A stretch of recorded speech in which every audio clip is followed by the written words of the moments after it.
Welcome to Onslow County Today. I'm your host, Lisa Whitman-Grice, and you can see we are not at any of our usual production areas. We are here at the Turkey Creek Fire Station number 1.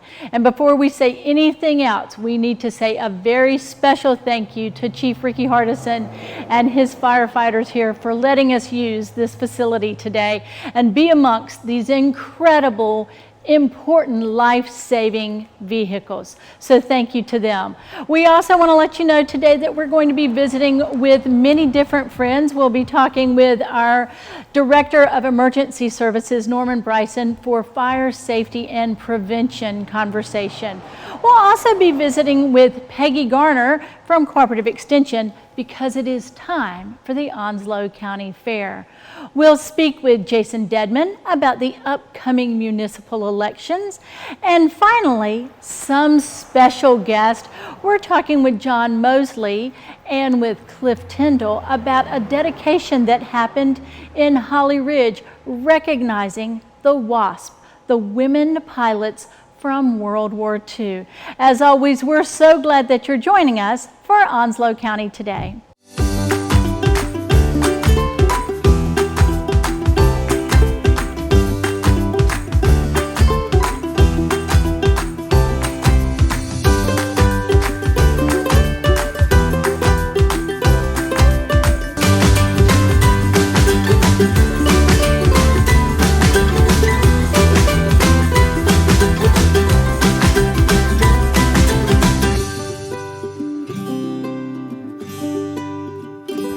Welcome back to Onslow County Today, and joining us now is Norman Bryson, Director of Onslow County Emergency Services.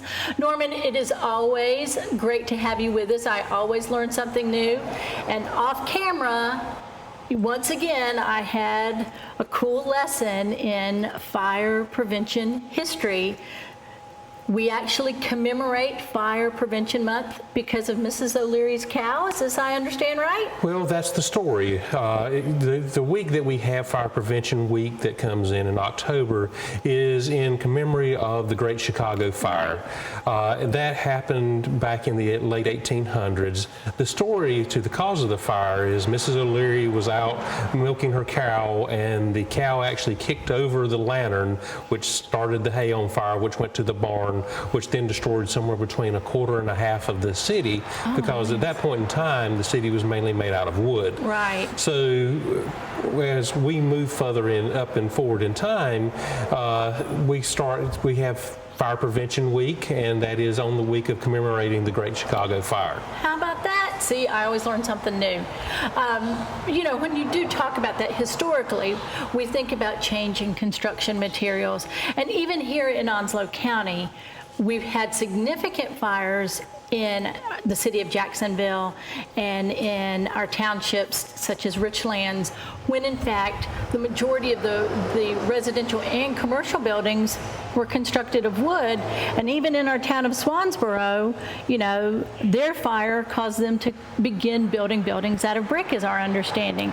Talk a little bit about why it's important to understand that sort of historical perspective. Well, you're 100% right. Part of the reason where we are in building construction today is because of our fires or our disasters. Because we keep trying to build more and more resiliency around those and becoming more and more to the point that we're more resistant to fire. Brick construction is one of the things that we have that has been brought about because of fire damages and replacement. Even sheetrock that you have inside of homes today has a resistant value to heat, and that's part of the reason that we're using it more than wood inside structures today as well. So you have a lot of different changes and stuff that will occur. Your electrical codes will change because trying to reduce fire hazards, trying to improve the items that we have around the home to reduce fires. I mean, even today, our number one room in the home where most fires occur is in our kitchen. Right, right. And that's because that's where we have all of our cooking materials and everything that goes along with it. Doesn't mean we still don't have other areas around the home that causes fires. We still have the laundry room is number 2, and the bedroom is number 3. I can see it. You're asking. I'm thinking blankets, but not necessarily. Candles and cigarettes. Gotcha. Okay. Most people don't realize that your standard candle the end of the wick can still get over 1,000 degrees, actually almost up to 1,500 degrees. And if that wick breaks off and falls over and gets on to more combustible materials, it can cause a fire as well. Just that wick? Just the end of the wick. And like I said, we've done some tests on it ourselves and actually using thermal couplers to be able to tell what the temperature's range. And yes, anywhere from 12 to 1,300 degrees. The other factor that we have seen before the invention of the flat screen TV, when there used to be bigger boxes, people would take candles even in glass jars and put them on top of the television sets. Right. And what would happen is as the wick would burn and it roll over to one side of the glass to the other, it starts to heat the glass gets warm enough, the plastics would melt, and then the actual glass jar would fall down and cause a fire within inside the television sets. Oh, my lands. So that's, some of the things that we look at and we see in our development over time, it develops and changes our construction of how we deal with materials. We always are trying to get to more and more resistant to fire as well as wind, because one of the other things I deal with quite a bit is the terrible H word, hurricanes. Right. But we're hoping we can keep on through the rest of this year without having any.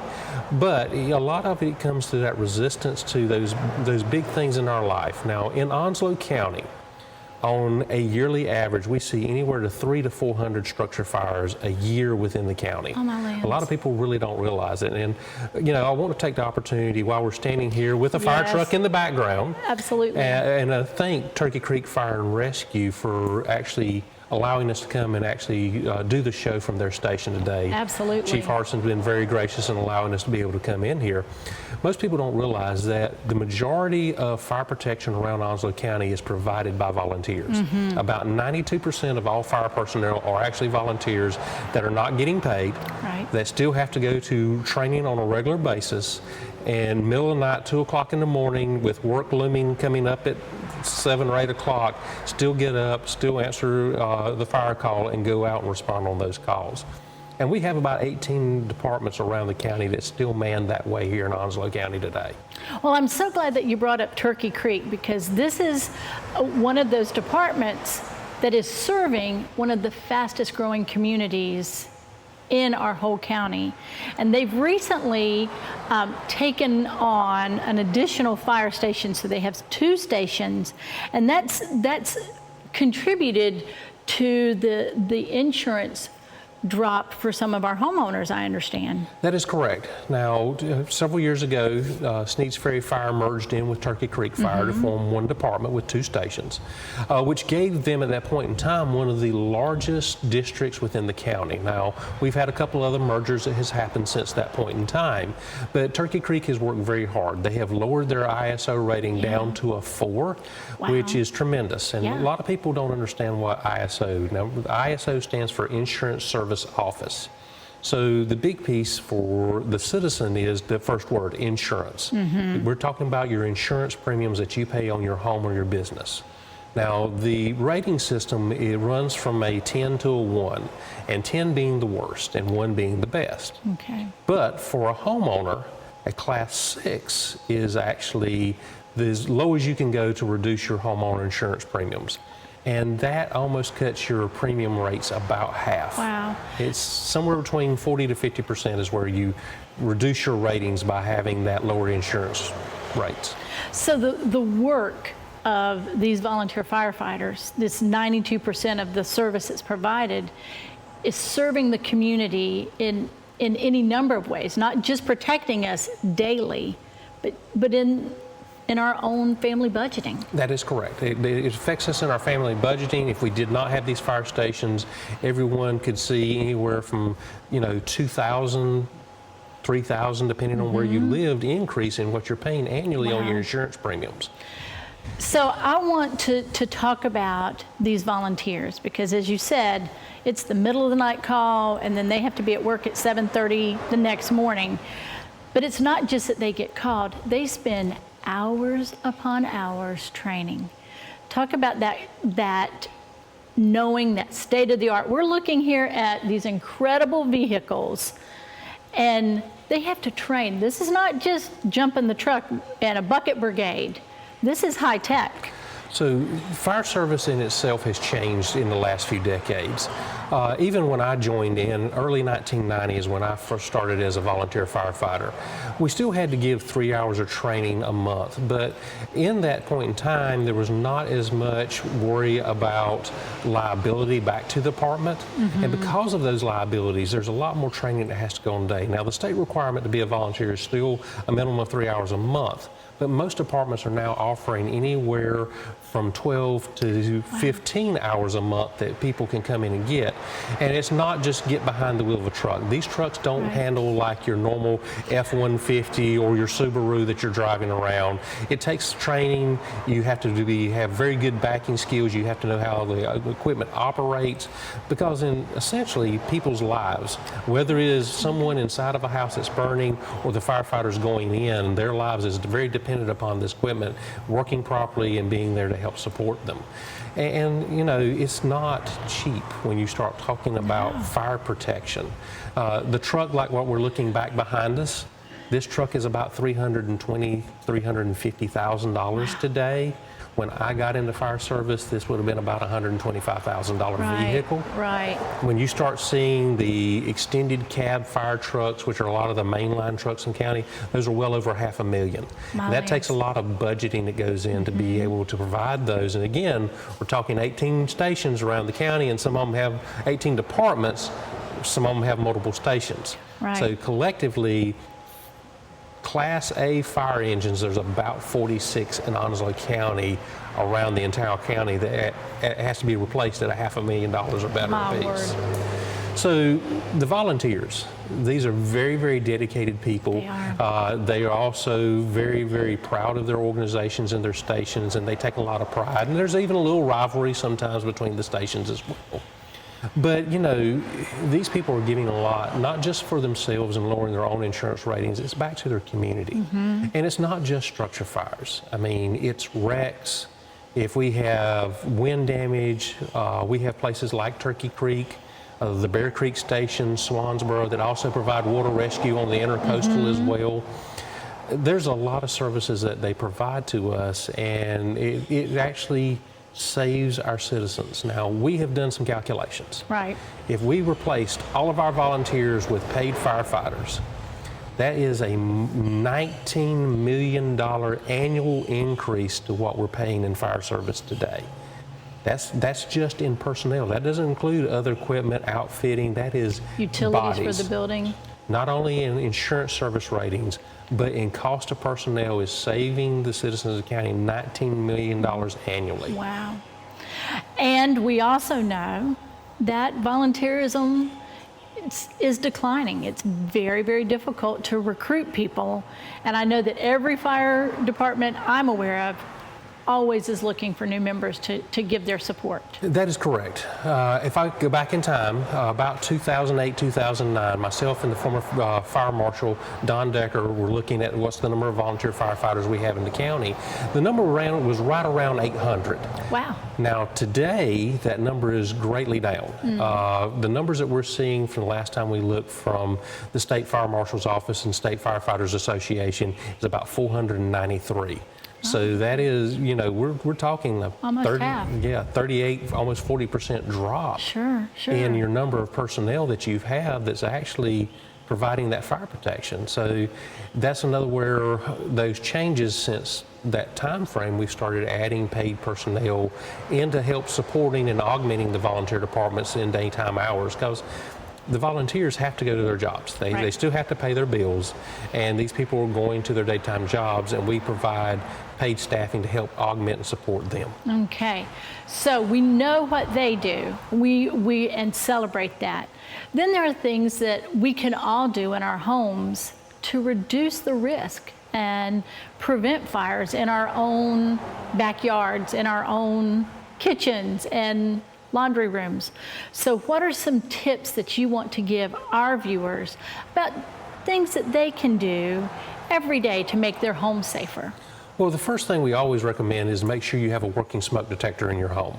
That is a big piece, and of course, you know, the first thing I would say to that is if you're installing a smoke detector, don't do the failure that my parents did when they put the first one in back in the 80s, and you put it right over the oven or the stove, so every time you open the oven up, the smoke rolls up and causes the alarm to go off. You typically want to make sure it's somewhere in hallways and stuff that is close to bedrooms, or somewhere that's just immediately off the kitchen. Because with it having majority of fires coming from the kitchen, you want it to be close, but not immediately in that kitchen to be able to catch the cooking smoke. So working smoke detectors are a good and positive thing. Those should be checked twice a year. Make sure your batteries are changed in the fall when the time rolls back, and forward in spring when time rolls forward. So that's the first thing. The other thing is make sure you have a working fire extinguisher in the home as well. We typically recommend something that is what's called an ABC fire extinguisher. Each one of those letters stands for a type of fire, which A is paper, wood, normal construction, B is fuel products, and C is electrical, which we have a lot of electrical products in the home today. So with that, make sure you've got a good ABC. Most of those are powder extinguishers, and on a regular basis, just like when you're putting the battery in, you need to check them, make sure the pressure's good on them, and also give them a little shake. Make sure you can hear the powder moving. If you don't hear the powder moving, it's time to buy a new extinguisher. Because when you pull the pin and press the handle, you will get a shot of CO come out of it, and nothing else is going to come with it. So like I said, you need to make sure that the powder is still free flowing and moving. And I said very key is make sure that the pressure gauge is still up on it, because if the pressure gauge is not working, all the pressure it's going to expel, the extinguishing agent is going to be gone from it. The other one is also look down the nozzle every now and then. Make sure the kids haven't put bubble gum or something down the nozzle. Make sure it's not clogged up or obstructed in any way. Other things is watch what you do. You know, when you're around the home, if you're cooking, make sure you're spending your time and focusing your time on what you're cooking and what you're doing. We often recommend not to be cooking on the very, very high.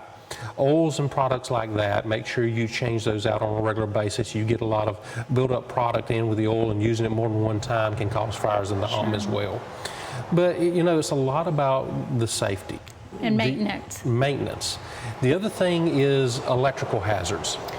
We are a community that we keep growing more and more and more in our electrical products that we have around the homes every day. We, you know, from when I was a child, which you had maybe one television in the house, nowadays you have a television almost in every room. Every kid has one.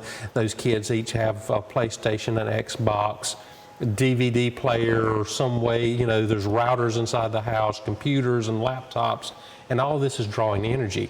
You need to make sure that the amount of energy you're drawing isn't exceeding what the capabilities of your electrical panel is. Now, that is not something someone can go evaluate on their own on a regular basis, but you do have some electrician to come in to take a look at your breaker boxes, especially if they're very, very old. Especially if you have something where it's a glass fuse that you're screwing in. I mean, we're talking 50s technology at that point in time, and it's still out there today. Right. That knob and the old knob glass fuses that you're probably, if you got a lot of electronic items in the house, you're probably superseding the capabilities of that panel at that point in time. So you need to have somebody come in and look at it and make sure that it is still working and good. The other thing is make sure that you keep any flammable products away from open flames. Keep your gasoline cans stored away. Make sure that they're closed up appropriately. People that smoke, make sure you distinguish your smoking materials. We will respond to a lot of porch fires where people will go outside and smoke, and they will have a potted plant that they will put their cigarette out in the potted plant, but what they don't realize is they didn't go deep into the soil. They actually went into the side of the plastic, and it sets the plastic on fire. So it's one of those things that we actually see that multiple times a year. So, you know, if someone does smoke, they need to make sure they have something appropriate that they're putting their cigarettes out into extinguishing, because like I said, just putting them out into a potted plant, it doesn't work, and we have a lot of those fires. So it's about having a plan. It's about having the appropriate smoke detectors, making sure that they're operational.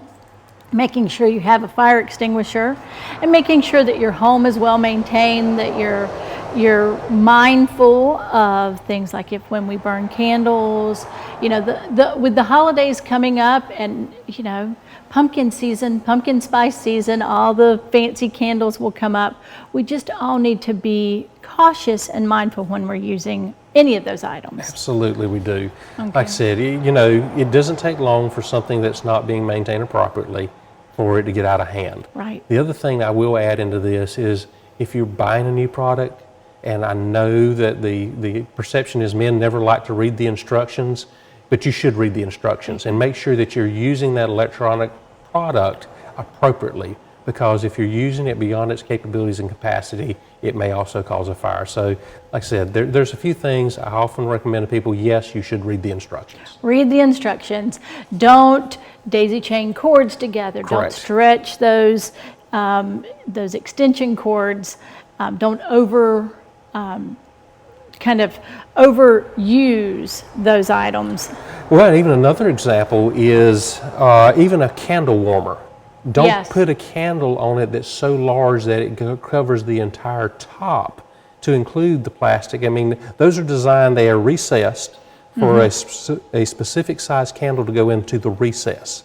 If you put it and it covers the whole top, including the recess, the heat is not able to vent upward beside the candle on the recess, and will actually point back down onto a table, whatever you may have it sitting on. If it's wood-based, it could become combustible. So use items as they're intended and read those instructions. Correct. Norman, last but not least, one of the great things that our volunteer firefighters do is go to our schools and reach out to our children. We know that in a time of COVID, that's been a little more challenging to be able to reach them. So when you speak to children, what do you tell them is important for them to remember? We don't want to scare them. We don't want them, terrified, but we want them to have such a healthy respect and to know what to do in the event of a fire or to prevent it. Well, fire is dangerous. I mean, either by injury or death, fire is very dangerous. We always recommend that people, to children, number one, don't play with fire. Even if your parents are there, there's a burn pit, there's step away, don't take the opportunity to play with fire. Don't play with matches, lighters, or anything like that. If you are with a fire, make sure there's an adult there appropriately with it. And never use something that's combustible by throwing it onto the fire along those lines. A fuel product, kerosene, gasoline, anything along those. Leave that for the adults to do. That is not something that No kind of accelerant. No kind of accelerant whatsoever. That's not something children should be playing with. The other side of it is, the big one is we always say don't play with fire. The other one is also if you do catch on fire, no stop, drop, and roll. Right. Don't run. Running makes the fire burn worse. I know that they're scared and they may be in pain if their clothing catches on fire, but the best thing to do is stop down on the ground, roll vigorously with it, try to put that fire out. Running will make it worse, not better. Well, Norman, thank you. Thank you for bringing always so much good information to our citizens. We commemorate these historical fires each month in October so that we will all be safer. Last but not least, anything you want to share with our viewers about just having an emergency family plan, whether that be fire and preserving our family documents, whether it be storms, whether it be any kind of event, the value in planning. Lisa, here in Onslow County, you and I have spoken many times before about having a family plan and making sure that you have an all-hazard supply kit, not just a hurricane supply kit, right, but an all-hazard supply kit. Because, to be honest with you, yes, occasionally we do have snow and ice storms, but those will happen as well. But people should have a plan together if an emergency happens, how to evacuate my home, where do I need to go, and that is just simple on the fire side. Maybe it's a storm side where I'm going to do a major evacuation and I'm leaving my entire community going somewhere else. So people should take time to make sure they have a plan out and think that through before the disaster is right there with them, because at that point in time, it's too late. People need to take time. Your disaster supply kits, you can actually take time to build those as well. You make sure you have your essentials of your food, your water, make sure you have copies of your insurance policies, but some of the things in there, it may take you time to be able to build, and make sure you're rotating it on a regular basis. But having a plan is key and essential to when a disaster strikes, for about getting you and your family safe, and the second side is about the recovery back after that disaster occurs. So make sure you have everything in place with it. Well, Norman, thank you. Thank you for taking the time. Again, we do want to thank Chief Hardison and his crew of firefighters here at the Turkey Creek Fire Station. And we thank you for what you do and all of your team do that keeps us safe. I thank you, Lisa, and I would ask people, if you get an opportunity, thank your volunteer firefighters.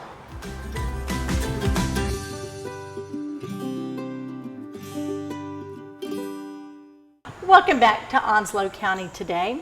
In 1859, Onslow County's Agricultural Society hosted their very first fair. 162 years later, we have Cooperative Extension Director Peggy Garner here to tell us about the 2021 fair. Peggy, welcome back. Hey, thanks for having me. So last year, of course, we all know, no fair. No fair.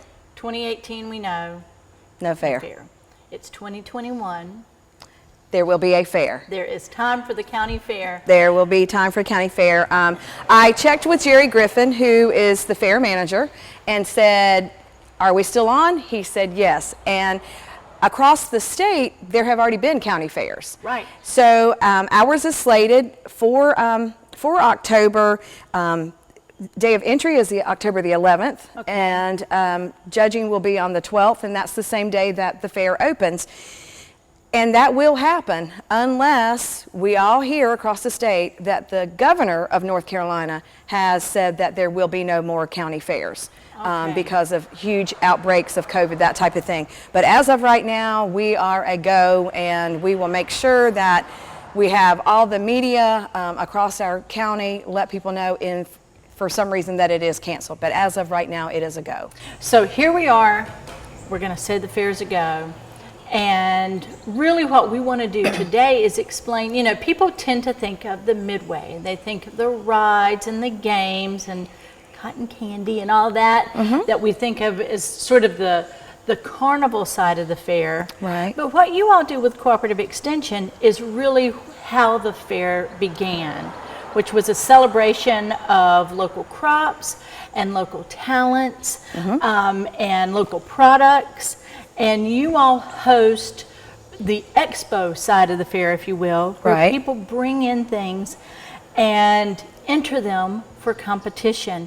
So we want to talk about the different levels of competition, what people see, what people need to do who would like to enter something, and then possible premiums that they receive if they happen to win. So first things first, I want to enter something in the fair. You have a whole book of things that we can enter. We can't go over the whole list today, but give us Right. some ideas. Absolutely. Well, first of all, in the past, the Fair Association has sent out a book like this that has every category that individuals can enter in with the premiums that go with it if you get first place, second place, what have you. Because of the cost and not having the fairs, their Fair Association monies just aren't there that they've had in the past. Right. So this year what they're doing is randomly sending out postcards. Okay. And I brought just a sample of the postcard that individuals may receive in their mailbox. Excuse me. And it has a little bit more information about where the fair is and that kind of thing. So this is some really good information. But also what we have done is, as we have done in the past, is we've made sure that each public library in the county has these books. Right. And the staff at the libraries know that if they start running low, they get in touch with us, and we will make sure that we get more to those. So if individuals need one of the books because they want to see what they can enter in the county fair, all they have to do is go to their local public library. So they can go to the Sneads Ferry Library, the Richlands Library, Swansboro Library, or the main library that's on Doris, and get these. So I've brought just a few samples of things that individuals can enter. And like I said, this is just a little bit of what they can, because we have multitude of things that people can enter. And there's different different age groups. So individuals that have been doing the virtual schoolwork, and if they've done little projects, please take time to look at this book and see what their child can enter into the county fair. I'll be honest with you, that's what I love most of all, is to see. We even have children that are baking now, you know, with 4-H. We have offered cook-offs and the CHOP program, and the children love it and they do really well. We have some kids that if they continue to progress with their cooking skills, we could be looking at local chefs. Wouldn't that be awesome? Here or somewhere internationally because of the skills that they have. Awesome. So for the past 2 years, because of COVID, we've gotten a lot more questions about home preserving. So people are growing some of their own produce and they preserved it and they want to preserve it properly. So I brought just a few samples. This is canned tomatoes. This is a canned peach apple salsa that was made, and so there are categories that these can be entered in, as well as excuse me, pies, cakes, breads, muffins. And it's really fun the day of judging to listen to what the judges said. Oh my gosh, this is good. Oh, you need to try this. And they want everybody to try it, but you kind of have to move on. Right. You know, right. and so with that and with pickles, and there is a category for decorated cakes, and those cakes are not cut, but we are looking at the skill of the individual that decorated that cake. All right, so we have everything from fiber arts to canned goods to beautiful cross stitch To basket baskets. weaving. So all of these categories, if people are interested, they need to get a copy of this book. Right. Or they can, I'm sure, contact your office and go pick up a copy at Extension. They can, or they can call us and we can let them know how they can get it electronically, and we Okay. can send it to them. But there's still some people that like to go through the book, they want to touch it, they want to hold it, they want to mark it. Sure. And we have some individuals that are so organized that they will bring a big box of items that they have made or they have grown, because we have people that will bring in peppers that they grew, or tomatoes that they grew, or cucumbers, or gourds, eggs, honey. And so they'll go through all of this and they'll mark it and they'll say, yes, that should be in category so-and-so. And our entry clerks love that. Now we won't verify to make sure, because if somebody says it should be in M2 and it really isn't M2, we will let them know, well, that it really should go in NO, you know, Okay. or N1 or something like that. So yeah, and let's not forget the flower side of it. Which is beautiful. Yeah, and so on Monday, on October the 11th, that's when individuals that have items like this and things that can stand overnight to be judged the next day, they can bring them in. But there is a small window of time on Tuesday morning if you're bringing something in the horticulture realm, like you're doing flower arranging, where those cut flowers may not, because we never know when the fair is. We don't know if we're going to be in long sleeves, we're going to be short sleeves, we're going to be freezing, the wind is going to be blowing. We just don't know how things are going. So for those that are bringing in arrangements that they've made like the day before, the night before, there is a small window of time that they can bring them in that Tuesday morning before the flower folks start judging. Okay, so first bundle of categories is all of these handcrafted items, both youth and adult categories. It can range from canned goods to paintings, fiber arts to weavings, clothing. I mean, it's just a book full. Right. They bring that in on Monday the 11th. Correct. And then it is judged on Tuesday. And that night, the fair opens to the public. Right. Then we've got a whole side of the area that's set up with flower arrangement flower arrangements and cut flowers and big beautiful leaves. I mean, I've seen Hanging baskets, the whole Gorgeous. thing, yes. And then you have a whole area in the center for educational booths. And I know that registration has closed for those booths, but I would love for you to tell our visitors what they might look forward to seeing. Okay, well, first of all, the time period has closed for the booths, but we always have a waiting list, because you never know when someone has to go out of town unexpectedly and can't put their booth up. So if individuals have groups that they work with that they would like to share an educational message through the county for a whole week at no cost, and in addition to that, in those 32 spaces, everyone gets at least $100 for taking the time to put this educational message up. Okay. And what I try to explain to people is that it has to be an educational message. if I went to a church, I can't put that we have church service at certain times on certain days, but I could put that we wanted to do a message of drug prevention or something like that, or mental illness or something. So you want to do that. We have categories for community groups, other adult groups, youth groups, and then we have the special ones that are like for 4-H, Extension and Community Association. So please, if anybody has a message, educational message they want to get out to somebody, give us a call and let us see if we do have a booth available for you. And like I said, then they are judged. And so we have a team of judges who will go around and they'll look at just the individuals and other adult groups, and they'll say, well, they look at the criteria that they are given, and that's in the book as well, of what they're looking for. Well, this one gets a blue ribbon, this one gets a red ribbon, this one gets white ribbon. And depending on which ribbon they get more than just $100. So they can get $300 Wow. For putting up this educational booth if it's chosen as the number one. That is fantastic. And really, again, everything that you do harkens back to the original purpose of fairs. And then things were added in. And as technology changed and people's interests changed, then we get the rides and everything associated with it. But anybody who goes to the fair starting Tuesday, October the 12th, has to walk through first. Right, to get to this Midway. area, to get to the Midway. And so they really need to take that time and look at all the hard work. Exactly. And one thing I want to stress, Lisa, is that if somebody's looking at the items that are in here, the categories, and they have something they really don't know where it fits, or they don't think that there's a category for it, bring it anyway. There was a time that people were doing like the herb flavored vinegars. Well, they did it for like 3 or 4 years and then it was gone. So we can't change the book every year to new things. And one of the things that I brought today was a blanket. And last year in 2020, one of the things that people were doing is they were doing temperature blankets. Okay. And so what they would do is every single day, they would write down the high for the temperature of their location, or if they were maybe doing this blanket for somebody else, of that one. And so they had a certain color code, depending on what that temperature was, that they would crochet that. So I'm hoping that we will see these, because of the fact that usually if you are entering something in the county fair, you had to have completed it since the last county fair moving forward. Okay. Because we did not have one last year, things that have been made in the last 2 years can be entered into the fair this year. Awesome.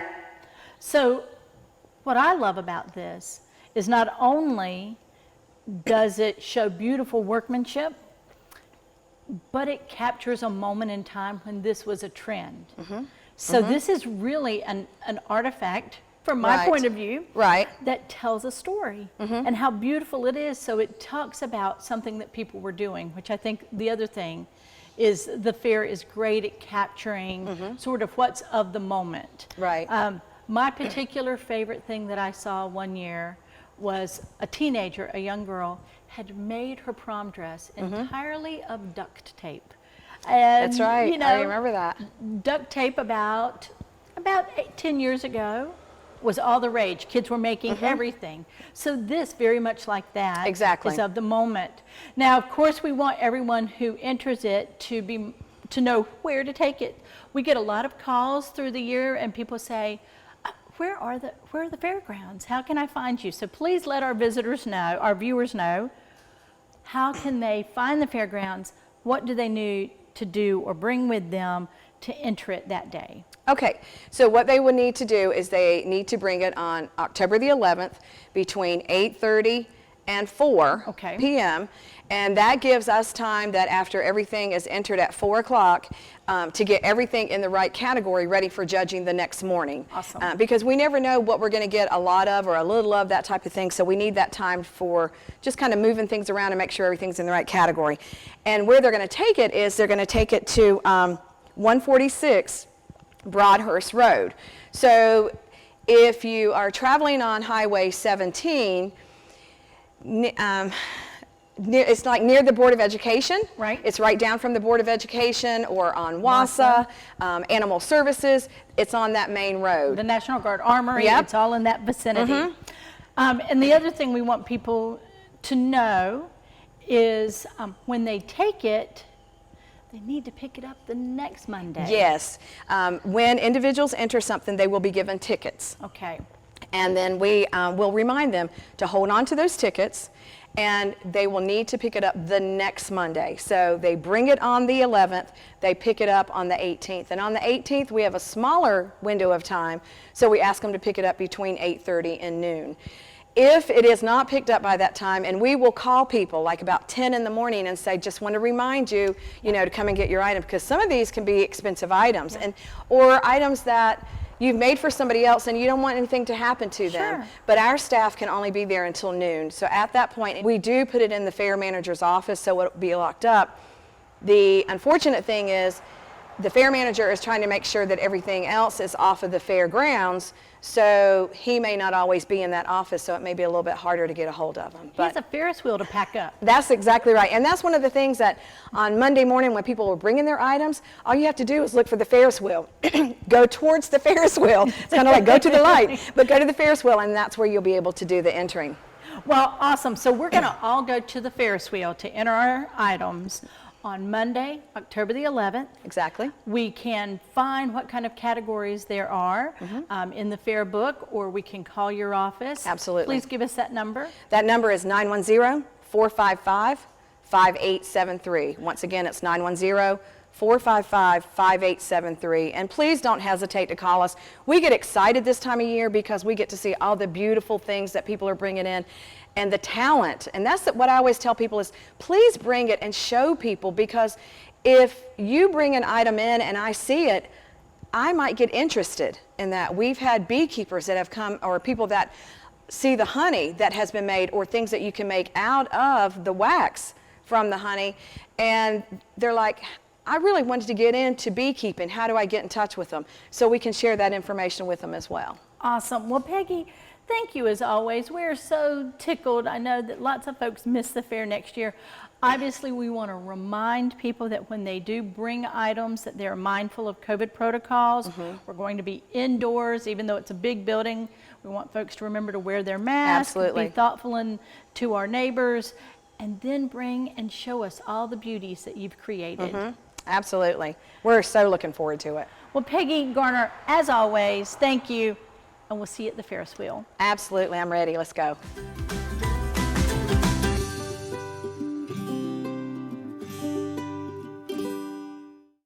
Welcome back to Onslow County today, and joining us now is Jason Dedman with the Onslow County Board of Elections. Jason, we've not seen you in about a year, and a year ago, you were a little busy. What were you doing a year ago, Jason? Yes, ma'am. That was the 2020 presidential election during a pandemic, so that was a busy one. Slightly. I think that's the understatement of the day, if not the week. You most definitely were so busy. Of course, you all never really stop. Just because there's not a presidential election going on, there's always something for you all to be doing, to be working with. And we know that coming up this fall, we have our municipal elections coming up. You were sharing with me a statistic. What's the percentage of the voters who came out last November to vote in that presidential election? Sure. So the turnout during the presidential election, that was our highest ever, actually, and it was around 60%. Wow. Yeah. That, still we want those numbers higher, but Yeah. 60%, as you said, was our highest.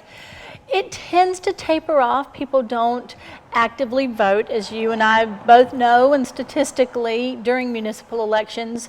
So what is typical for a municipal election? Yes, ma'am. Unfortunately, the drop-off gets to about 12.5% for municipal elections. And those are actually, to me, can be even more important than the national election, because those are the people who can set your property tax rates and things such as that. So it's just as important to show up for the municipal election as it is the presidential, in my opinion. Well, you know, these are the folks who are leaders, our elected officials, who are making those decisions about the things in our own backyard. And in this case, it's in our towns. So which towns this year will be holding their municipal elections for the fall? Okay, so just to avoid confusion, let's start out with Jacksonville. Okay. Because that's the biggest city. Right. If you live in the city of Jacksonville, you will not be voting in this municipal election. Okay. Okay, and that's not the city of Jacksonville's fault. There was census data that they had to wait on, and that census data was delayed due to COVID. Right. So they had to get the census data before they could work on redrawing the wards. So they're currently working on redrawing those wards. So if you live in Jacksonville, you will not participate in this November election, but you will vote in March. In March, okay. So that's really important to know. And the reason being is when you have a community that grows as rapidly as ours has in the last 10 years, there have been changes into the populations. And so City of Jacksonville is refining all that data. They're going to have their election in March, so we're going to set them and we'll wait on that.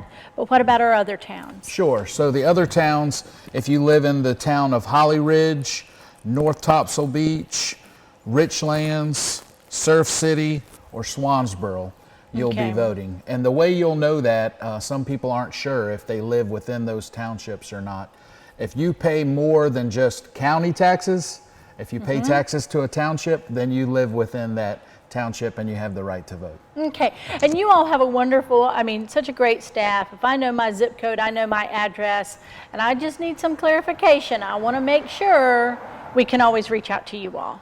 Oh, anytime a member of my staff would be happy to help. Our direct number there is 910-455-4484. We could tell them their polling place, how they're registered, anything they need to do, and help them with any changes that they might like to make also. Okay, so the one big thing that we can remember about that presidential election is there was a lot of early voting. We wanted to make sure as many people were able to participate as possible. How does that work with municipal elections? Sure. So with the municipal elections, those are actually paid for by the townships.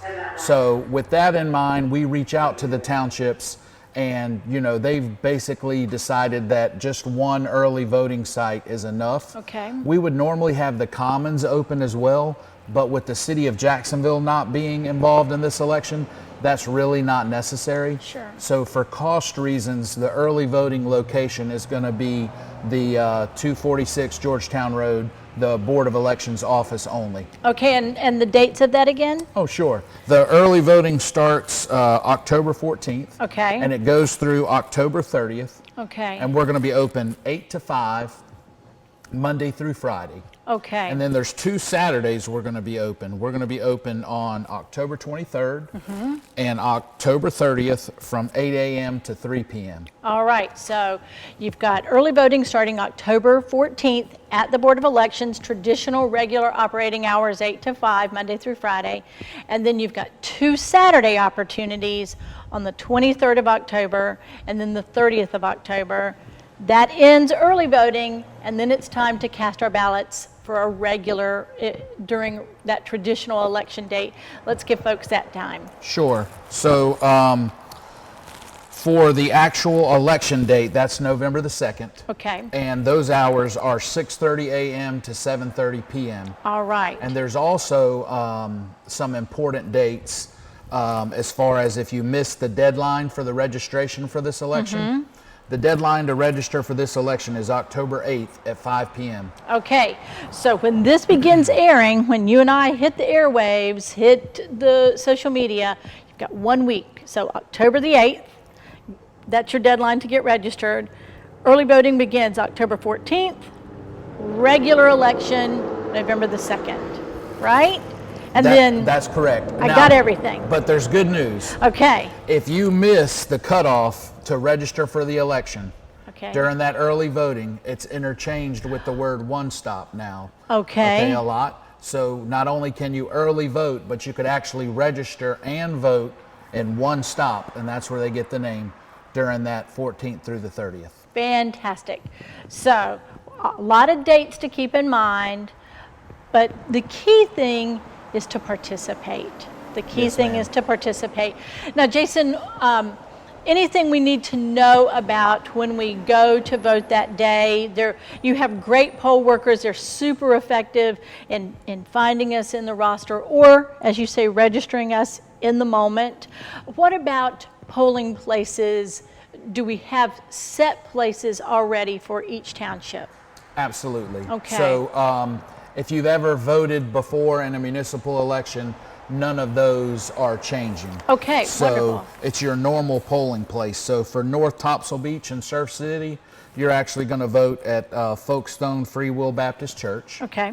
If you're voting in Holly Ridge, you'll vote at the Holly Ridge Community Center. Okay. If you're voting in Richlands, you'll vote at a place you like, The Onslow County the Museum. Onslow County Museum. And then if you're voting in Swansboro, you'll be voting at the Swansboro Rotary Center. Okay. There is an important note. Yes. And there's only 52 voters affected by this, but I think it's notable. Sure. There are some people who live in the Hubert Bear Creek area that have just been annexed into Swansboro. Okay. Okay. For those 52 voters, this time we actually have to open up a polling place for them. Okay. And it will be at the Bear Creek location. Okay. And Bear Creek is the Bear Creek Fire Station. Okay. Okay. But we're going to make sure we reach out to those individuals individually just to make sure they go to the right place. And the next time going forward, since this won't be a new thing, we're going to have my board sign a resolution and make it where just during the municipals, they can vote out of precinct with Swansboro. Okay. But during any other election, they'll vote where they're supposed to. Because this is a brand new event. I mean, Right. this is brand new. Yeah. Okay, so we've got all of our dates in mind. We know our polling places, and we know we need to participate. Again, Jason, remind us of that statistic. Sure. So for, before the 2020 election, the average percentage was 50 to 55 for presidential elections. But then it drops to 12.5%. So only 12.5% of the population are electing your local officials. And so if you came out for the presidential, we know at least 60% of you did. So I'd love to see 60% of you show up for the municipal election. I'd love 100%, but you got to crawl before you walk. Well, that is fantastic. Again, can always go to your website, can always give your great staff a call. We know the next month is going to be really busy for you all, and then busy back again in the spring of 22. But we are so appreciative that you've come out here to tell us about the upcoming municipal elections. Anything you want to share with the viewers before we say thank you? I just want to make sure that the viewers know that if they're concerned about voter ID, that's currently held up still in the courts. And so you do not need your voter ID. I know a lot of people like to have their voter registration card with them. We cannot ask for the voter ID or the registration card. If you present it, we will gladly accept it. We just can't ask for it. But don't worry about any of that. All you need is you show up and you have to state your name and address to vote at this time. Very good. Well, Jason Dedman, thank you so much for joining us, and we will visit with you before the spring elections. Okay, and thank you for helping me get the word out.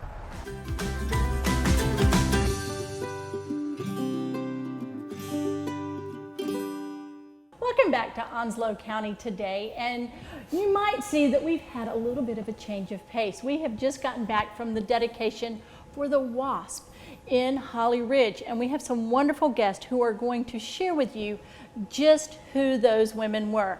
Our first guest is John Mosely with the North Carolina State Historic Site at Fort Fisher. John, welcome. We're so glad to have you here. Thank you for inviting me. And we also have, and I must say, a dear longtime historian friend of mine, Cliff Tyndall. Cliff is a retired historian. He's an author. He's written a wonderful book about Camp Davis. And as I understand it, did your dad serve at Camp Davis? No, he was a child, but he witnessed the construction, and my grandfather helped construct. Your He was a carpenter. grandfather. My grandfather. I knew there was Yes, a family you're right, connection you're right. there. So we have two terrific experts with us. first and foremost, John, I know that this has been a labor of love for you. We've dedicated a marker today from the state marker system. Folks are familiar with those beautiful pewter markers when they drive down the highway. I would love for you to tell our viewers, who were the Wasps? The WASP was a very unique Army Air Corps training group that was started in September 1942. And they were sent to Camp Davis to release men from target tow training and other duties here at Camp Davis to be released to go elsewhere around the world. These women ended up taking over the target tow squadrons, the 13th and the 14th that were at Camp Davis. They would pull targets behind their aircraft while the guys were on the ground firing live ammunition at the targets that were somewhere about 1,000 feet behind the aircraft, but still close enough to make enough damage. You know, just the thought of that, when we give tours at our Onslow County Museum and we talk about these women and their dedication and their patriotism, but their job was to tow targets. It was dangerous. And, you know, one of Ann Bumgardner, who was one of the pilots here, used to say, you know, it's really odd when you're flying around and all of a sudden these little black blobs start appearing in your view screen and you realize these aren't just little small clouds that are materializing, these are anti-aircraft shells that are bursting around you and the target's behind you, and yet you're seeing the blobs in front of you. And that's sort of the thing. There were a number of pilots that actually complained about coming back with holes in their aircraft. One of the ladies actually got so upset she got on the radio and started yelling at the men on the ground, calling into question their family heritage. And a general happened to be there on an inspection tour and heard this and called her into the office and suspended her for a couple of days from flying. But it was a very dangerous thing. One of the worst jobs that they had was they would take off from Camp Davis and fly to Burgaw and do what they called the Moonlight Cavalry. And there you had the searchlight battalions that would try to find the targets behind the aircraft. But what the men realized is that if you spotlight the aircraft, well, it's going to be very easy to find the target. And so the ladies all of a sudden would get their cockpits flooded with this millions of candle watt bright light, and now all of a sudden they're blind. And they're trying to fly by looking in the cockpit and flying on the instruments while these lights are going off all over the place. So it was a very dangerous job. Yeah, the guys, I was just going to add, the men firing, these were trainees. They were learning how to acquire and fire at targets. So yeah, these women were actually, don't you think, at times it had to be pretty sketchy. Oh yeah. I mean, these guys had not been, and some of them actually did their basic training at Fort Fisher. So they hadn't even done anything in the Army. So these guys were coming just being thrown into areas. And so, you know, you give a guy a 90 millimeter anti-aircraft gun and say, go shoot at that target, and they're still trying to learn how to tie their shoes. Right. It's pretty bad situation, and it was pretty amazing. You know, when we think about, it's been almost 80 years, and that this story has been told by, you know, our colleague David Stallman. Yes. But it's not something that's visible. For example, at Camp Lejeune, we have still this very active military installation.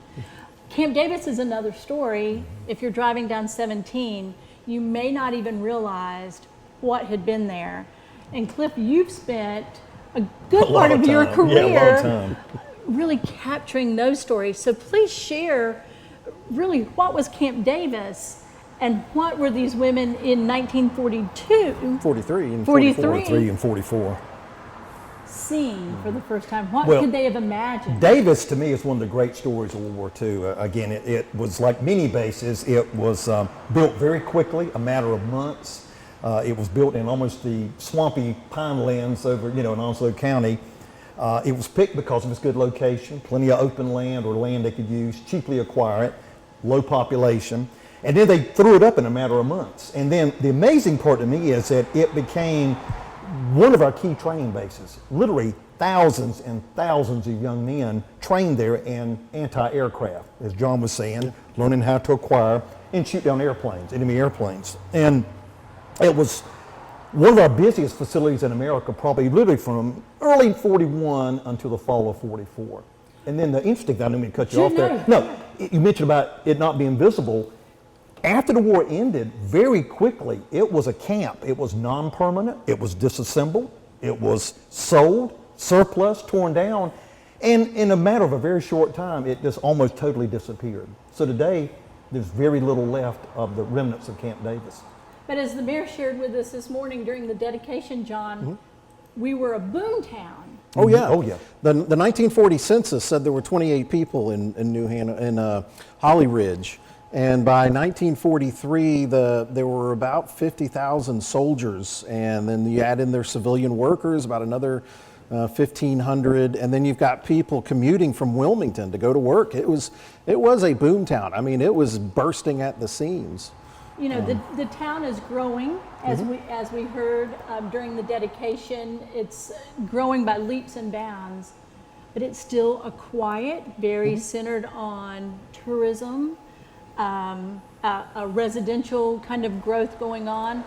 I just can't imagine. We all see ospreys today flying over from our air station, but what must it have felt like? I know that you've both done oral history interviews with veterans and family members. First, Cliff, and then John, tell us a little bit about what those folks that you've spoken with talked about, that atmosphere that was here. Well, one of the things that impresses me was everybody was so fascinated by Camp Davis, the fact that they picked Sleepy Hollow Ridge to build this place, and it became so large so quick. Another thing, it was the place to get a job. It paid really well. Agricultural worker in 1940-41 maybe made $1 a day, 10 cents an hour, or something like that. You could get a job as a carpenter at Camp Davis making 90 cents an hour. Think about that. So literally thousands of people, John mentioned from Wilmington. My grandfather helped work at the base as a carpenter. He drove from Pink Hill, which is like back then well over an hour each way. And again, it just was, it's hard, it was almost like, it was called Boomtown, of course, Holly Ridge, but it was just gigantic explosion of activity. There was a gentleman this morning I was talking to, 93 years old, who worked on the base, and he was talking about, as a teenager, he was just fascinated by the whole environment, the atmosphere, the construction, all the feverish activity there. And he later, of course, got a job there working in the laundry, but it literally changed Eastern North Carolina. It really did. And then, John, when you talked this morning, when you were giving your remarks, you talked about the family members of these women pilots. Yeah, the women pilots were actually contractors, so they weren't even in the military per se.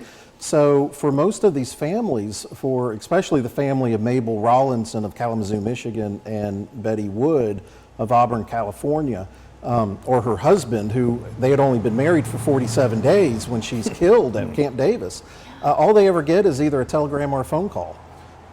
Mabel Rawlinson's family, her sister remembers getting the phone call at midnight saying, you know, they read the telegram to her. They made the phone call, and that was the first thing that she remembered hearing. And you really looked at these women kind of had to go in to do this job, and they were chosen to go to Camp Davis because they were the best of those two classes, and that's why they were chosen and sent. So these were women that were at the top of their game, flying, who really knew what was going on, and they were told that you don't say no to a job. Doesn't matter what's being asked to do in flight or whatever's going on, that this was such a unique opportunity for women to join the military as a equal member that they had to say yes.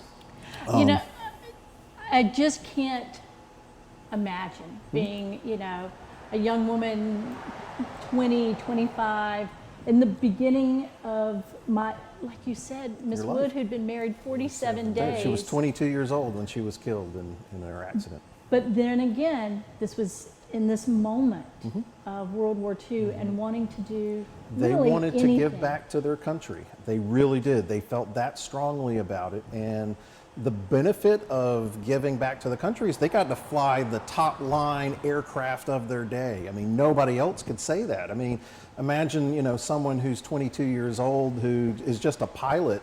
All of a sudden, it's like the Army or the Marine Corps comes by and says, hey, we want you to fly F-22. and learn how to do this our way. And that just was the big thing. Didn't they also transport planes from like the factory to airfields? A lot of They them did a lot weren't of here. ferrying Yep, work. a lot of They them did the weren't here. They transcontinental. actually transferred the planes Right. from the manufacturing points to points of embarkation, either in California or in Long Island, New York.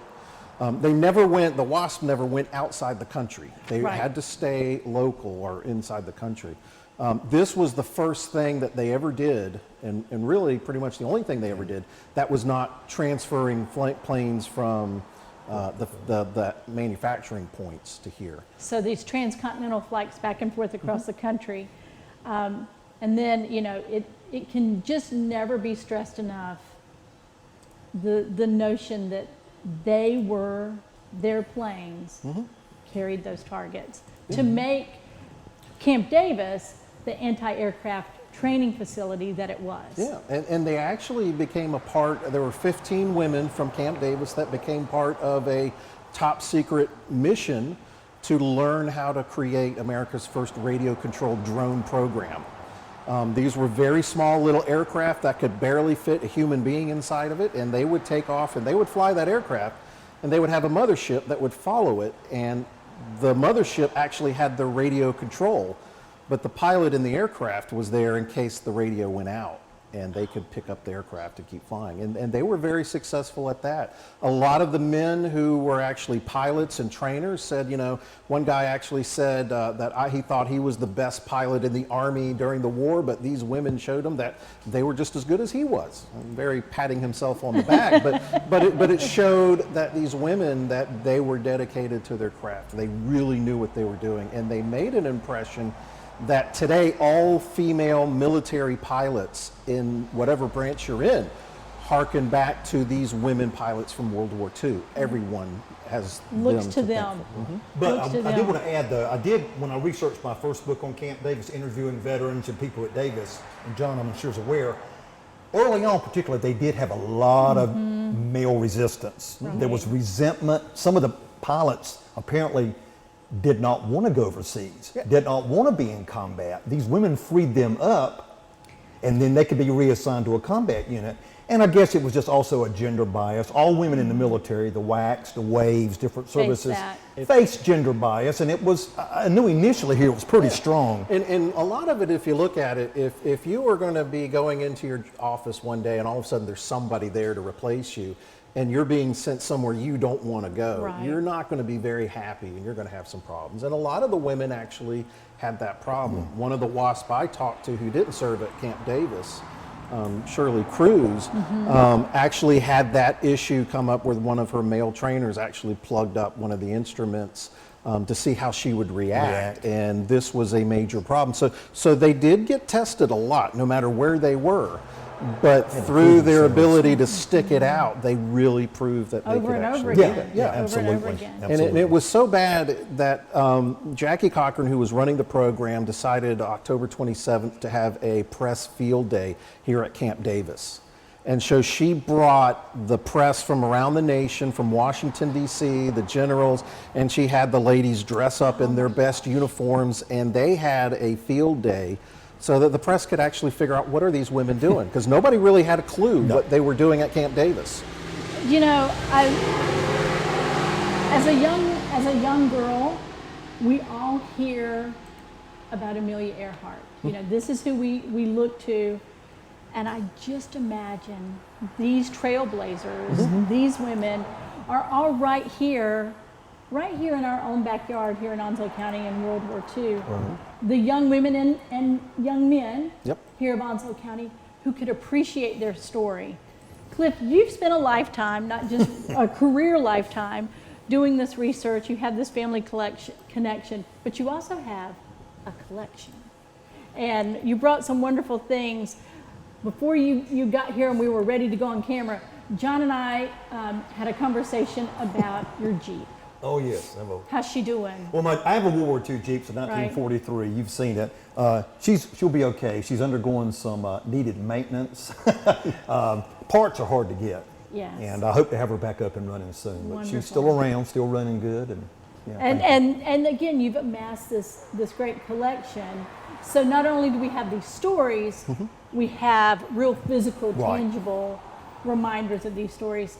And now, John, thanks to your efforts and the efforts of a lot of folks that you worked with at the state and here locally, we now have a marker.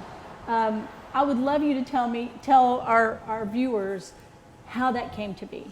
Well, I really didn't even know anything about the women pilots until I started doing research on World War II Fort Fisher and kept seeing references to these women pulling targets, and then started getting involved in it that way. And then coming through Holly Ridge a number of times, going all different directions, I realized there's no historical marker to it. And after about 5 years, I figured I had enough information to write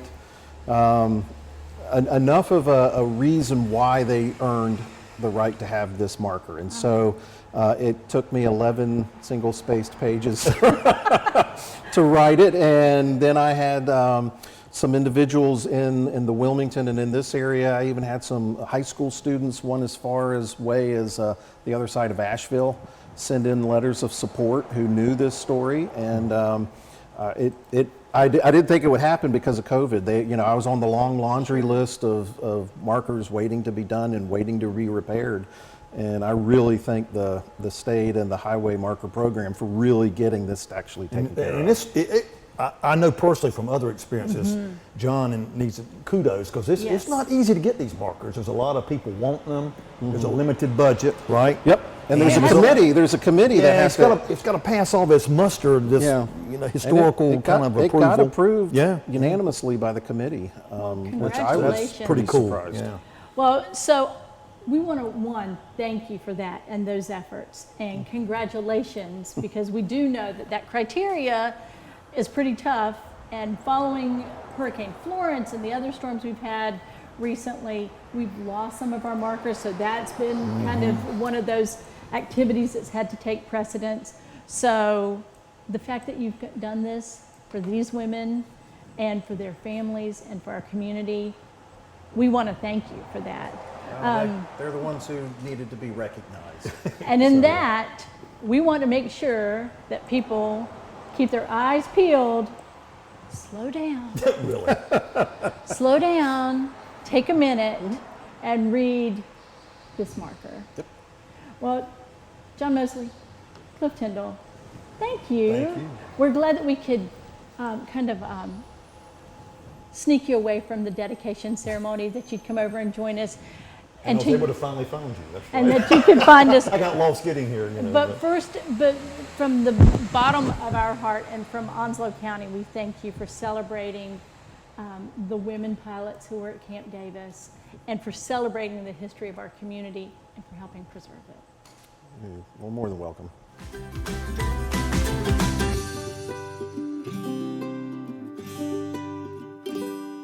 As always, we want to thank you for joining us for Onslow County today. And again, a big thank you to the Turkey Creek Fire Station here and to all of our guests, Norman Bryson, Peggy Garner, Jason Dedman, Cliff Tyndall, and John Mosely, all for joining us for this edition of Onslow County today. It's fall, we can feel it ever so slightly, and this is a great time to get out and explore your Onslow County today.